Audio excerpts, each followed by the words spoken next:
Kesan krisis bekalan global dijangka dirasai rakyat Malaysia dalam tempoh 1 hingga 2 bulan. Besar, ramai di sini bekas menteri-menteri pertanian pun tahu masalah sampai hari ini tidak dapat diselesaikan. Krisis. Sorry girl, I gotta go. Yeah, you know this ain't the old me. Try to keep it on the low. Yap, Malaysia sedang menghadapi tekanan serius yang tak bisa dianggap sepele.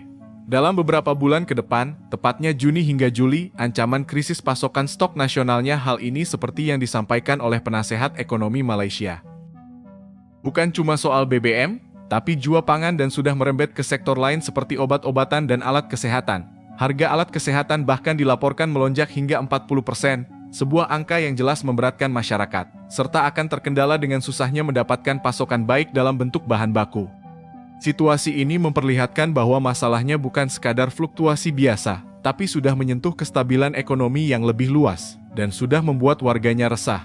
Kesan krisis bekalan global dijangka dirasai rakyat Malaysia dalam tempoh 1 hingga 2 bulan. Penasihat kanan politik Perdana Menteri Tengku Datuk Seri Zafrul Tengku Abdul Aziz berkata, kenaikan kos melibatkan logistik, baja dan input industri. Harga makanan dan barangan harian dijangka meningkat secara berperingkat. Sektor logistik, pertanian dan industri berasaskan bahan mentah antara yang terkesan awal. Keadaan masih terkawal buat masa ini dibantu subsidi bahan api, namun rakyat digesa berbelanja secara berhemah.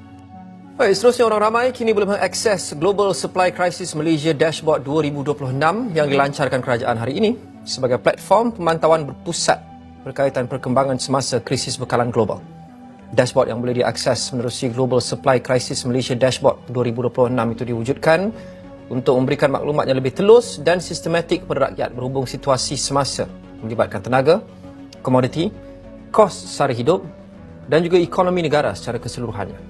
Penasihat Ekonomi PMX beri amaran bulan Jun Julai ini kita semua rakyat Malaysia akan mula merasai kesusahan ekonomi. Menurut Nur Hisham Hussein, Penasihat Ekonomi Kanan untuk Pejabat Perdana Menteri PMO, Malaysia bakal berdepan krisis kekurangan bekalan seawal bulan Jun, rentetan kilang-kilang ataupun sektor pembuatan akan mula kehabisan bahan mentah untuk meneruskan operasi. Maksudnya apa? Paling mudah, kita akan mula melihat kurangnya pilihan makanan ataupun minuman yang boleh dibeli di kedai-kedai, rentetan masalah pembungkusan ataupun packaging itu sendiri. Dan sebenarnya perkara ini dah bermula jika tuan-puan perasan Farm Fresh melaporkan bahawa mereka kekurangan bekalan rezin bagi menghasilkan botol plastik untuk susu 1:2 liter, dan ini adalah permulaan tuan-puan. Akan datang akan ada lebih banyak syarikat yang tidak dapat membungkus makanan mahu peminuman kita menyebabkan kita tidak dapat untuk memperoleh barangan tersebut di kedai. Kemudian, produk-produk seperti kosmetik, kebersihan, barangan rumah juga akan sukar didapati. Ini kerana produk-produk tersebut menggunakan nafta dan juga polyester. Yang ketiga pula adalah berkenaan dengan kesukaran untuk mendapatkan barangan automotif dan juga elektrik. Nak beli kereta pun tuan-puan, mungkin kita kena tunggu lama. Kenapa boleh jadi begini? Jawapannya adalah berkenaan dengan petrokimia, iaitu satu bahan yang hanya boleh diperoleh melalui proses penapisan petroleum. Petrokimia inilah yang akan digunakan untuk menghasilkan plastik, nylon, kosmetik, produk kebersihan, komponen automotif sehinggalah kepada barangan harian. Dan peperangan Iran, Amerika Syarikat, Israel ini telah memberi kesan yang negatif menyebabkan Malaysia kekurangan bekalan petrokimia ini. Inilah krisis yang berpotensi terjadi pada bulan Jun Julai ini, di mana bukannya kita tidak mempunyai wang untuk membeli, sebaliknya kita tidak boleh membeli kerana ketiadaan barangan tersebut. Banyak pihak menilai lonjakan semua harga barangan yang terus naik dan mencerminkan lemahnya pengelolaan krisis oleh pemerintah. Di tengah kondisi seperti ini, wajar jika masyarakat mulai mempertanyakan arah kebijakan yang diambil. Dari sejak gonjang-ganjing harga BBM mencuat yang kemudian merembet ke semua bekalan baik pangan atau lainnya. Sehingga, tekanan terhadap rakyat semakin terasa. Dari sini terlihat bahwa beban terbesar justru ditanggung oleh warga biasa, bukan oleh pengambil kebijakan. Macam mana dengan bulan Julai yang dijangka kesan perang teluk akan bermula? Be prepared. Kenapa bulan Julai baru? Kita akan rasa jawapan mudah kita dah mula perlu restock bekalan baharu dari luar yang kita import dari luar untuk suku tahun ketiga. Dan kali ni kita restock dari luar dengan harga yang akan lebih mahal lah. Nilai import agro makanan kita dari luar adalah setinggi hampir 100 bilion tahun lepas. Sebelum krisis bermula. So bila krisis sedang memuncak sekarang ni, angkanya bukan lagi 100 bilion lah. Dia mungkin akan naik jadi 110 bilion mungkin. Kenaikan 10 bilion tu mungkin akan berlaku kerana supplier dari luar akan menaikkan harga mereka sebab mereka juga terkesan dengan kenaikan harga minyak dunia kerana isu geopolitik global ni, geoekonomi. Kalau awak marah harga minyak di Malaysia yang tidak bersubsidi naik, ianya benda yang sama juga berlaku di luar, bukan Malaysia, tanpa kecuali.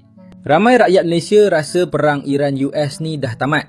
Padahal ramai tak sedar, Jun sampai Julai ni mungkin baru ekonomi Malaysia mula huru-hara. Sekarang ramai masih relax sebab dari luar semuanya nampak normal. Kedai masih penuh, barang masih ada, kilang masih berjalan, jadi orang ingat, alah okey je. Tapi masalah sebenar sekarang, orang biasa tak nampak dekat bahagian production. Orang nampak sabun atas rak, tapi tak nampak bahan kimia belakang sabun tu. Orang nampak makanan dalam plastik, tapi tak nampak resin, shipping, minyak dan bahan mentah di belakangnya. Dan bila perang ganggu minyak serta supply chain dunia, kesannya bukan terus rasa hari ni. Banyak kilang sekarang masih bertahan sebab guna stok lama. Sebab tu keadaan masih nampak tenang. Tapi bila masuk Jun Julai nanti, stok lama mula habis. Kalau bekalan baru, susah masuk. Atau harga bahan mentah naik terlalu mahal, kilang mula tersepit. Kadang semua benda dah cukup. Tapi satu komponen kecil tak sampai, terus final product tak boleh siap. Bila production mula perlahan, barang makin susah nak dapat. Kalau ada pun, harga makin mahal. Dan masa tu baru ramai mula rasa, kenapa semua benda naik sekarang? Yang bahaya bukan bila rak kosong. Yang bahaya, bila semuanya masih nampak normal. Share video ini untuk beri peringatan. Lebih dalam lagi, muncul kekhawatiran soal kedaulatan energi Malaysia sendiri. Negara yang punya sumber daya minyak justru dinilai tidak sepenuhnya mengendalikan asetnya dengan keterlibatan pihak asing yang semakin besar. Bahkan parlemen pun mulai menyoroti kondisi ini dengan serius. Besar, ramai di sini bekas menteri-menteri pertanian pun tahu masalah sampai hari ini tidak dapat diselesaikan. Krisis. Di saat situasi dalam negeri belum stabil, kritik terhadap kemampuan pemerintah mengelola negara pun semakin keras terdengar. Pertanyaannya sekarang, apakah Malaysia mampu keluar dari tekanan ini dan kembali berdiri kuat, atau justru semakin terjebak dalam krisis yang lebih dalam?